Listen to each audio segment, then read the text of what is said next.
विधायक नरेंद्र भोंडेकर को सहकार क्षेत्र को समझने में अभी समय लगेगा। उन्हें पहले इस क्षेत्र का अध्ययन कर सहकार से संबंधित कानूनों को पढ़ना चाहिए था। इसके बाद सभी पत्रकार बंधुओं और इलेक्ट्रॉनिक मीडिया के जिला प्रतिनिधियों को बुलाकर सभा में अपनी बात रखनी चाहिए थी। वे हमारी महायुति सरकार के नेता हैं, लेकिन उन्होंने भंडारा जिला मध्यवर्ती सहकारी बैंक में आकर बिना किसी दस्तावेज की जांच किए सीधे प्रेस के सामने यह कह दिया कि यहां बड़ा घोटाला हुआ है। भोंडेकर साहब को पहले पत्र व्यवहार और दस्तावेजों की जांच करनी चाहिए थी। वर्ष 2008 में राज्य सरकार ने परिपत्रक के अनुसार राज्य की सभी बैंकों को कर्ज माफी के निर्देश दिए थे। उसके बाद 2012 में एक समिति का गठन किया गया, जिसमें DDR, लेखा परीक्षण अधिकारी, मुख्य कार्यकारी अधिकारी और राज्य सरकार के अधिकारी शामिल थे।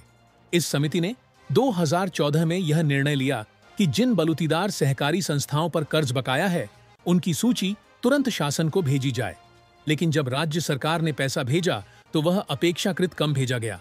2008 से 2016 तक की ब्याज राशि कौन चुकाएगा? क्या बैंक इसे नहीं मांगेगी? भंडारा जिला बैंक में कभी कोई घोटाला नहीं हुआ है और न ही होगा। अगर भोंडेकर साहब को लगता है कि घोटाला हुआ है तो वे राज्य सरकार से तत्काल जांच अधिकारी की नियुक्ति करवाएं।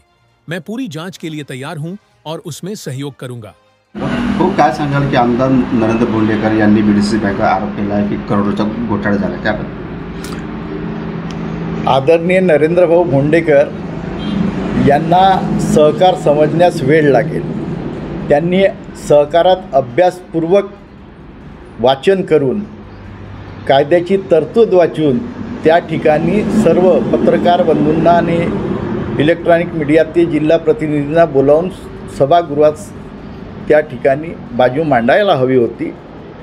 ते आमच्या महायुती सरकारमध्ये आमचे नेते आहेत, परंतु त्यांनी भंडारा जिल्हा मध्यवर्ती बँकेत येऊन बलुचीदार संस्थाचे 2008 मध्ये जी कर्जमाफी झालेली होती त्या कर्जमाफीबद्दल त्यांनी कागदपत्राची पडताळणी न करता डायरेक्ट प्रेस समोर जाऊन भंडारा जिल्हा बँकेत मोठा घोटाळा झाला असं प्रेसला सांगितलं। माझं म्हणणं एकच आहे की भोंडेकर साहेबांनी त्या ठिकाणी पत्रव्यवहार बघायला पाहिजे। 2008 मध्ये राज्य सरकारतर्फे राज्यातल्या सर्व बँकांची कर्जमाफी करण्याच्या सूचना तसं परिपत्रक राज्य सरकारने दिलं।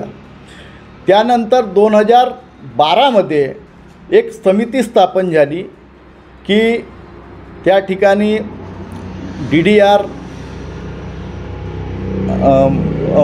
लेखा परीक्षण अधिकारी, मुख्य कार्यकारी अधिकारी आणि राज्य सरकारचे अधिकारी यांची एक 4 जणांची कमिटी स्थापन झाल्यानंतर 2014 मध्ये त्या ठिकाणी जे बलुचीदार सहकारी संस्थेत थकीत आहेत त्या लोकांची याद्या तातडीनं शासनाकडे पाठवण्यात याव्या आणि त्यांची सहनिशा करूनच बलुचीदार संस्थेच्या अध्यक्ष सचिव त्यांच्या माध्यमातून ज्या याद्या आल्या त्यांची कर्जमाफीच्या याद्या पाठवण्यात याव्या, जेणेकरून त्या ठिकाणी पैसे पाठवण्यात येतील। परंतु राज्य सरकारने पैसे पाठवत असताना त्या ठिकाणी एखाद्यावर जर उदाहरणार्थ 16 लाख रुपये असतील तर त्या ठिकाणी 8 लाख रुपयेच पाठवले। 2008 ते 2016चा व्याज बँक कशी भरेल? बँक ढबगाईस येणार नाही का? बँकेत असा घोटाळा कधीच झाला नाही आणि होणारसुद्धा नाही। जर त्यांना असं वाटत असेल तर राज्य सरकारतर्फे त्यांनी चौकशी अधिकारी तातडीनं नेमावे। जर चौकशीत मी दोषी आढळल्यास माझ्यावर योग्य ती कारवाई करण्यास मी सामोरं जाण्यास तयार आहे।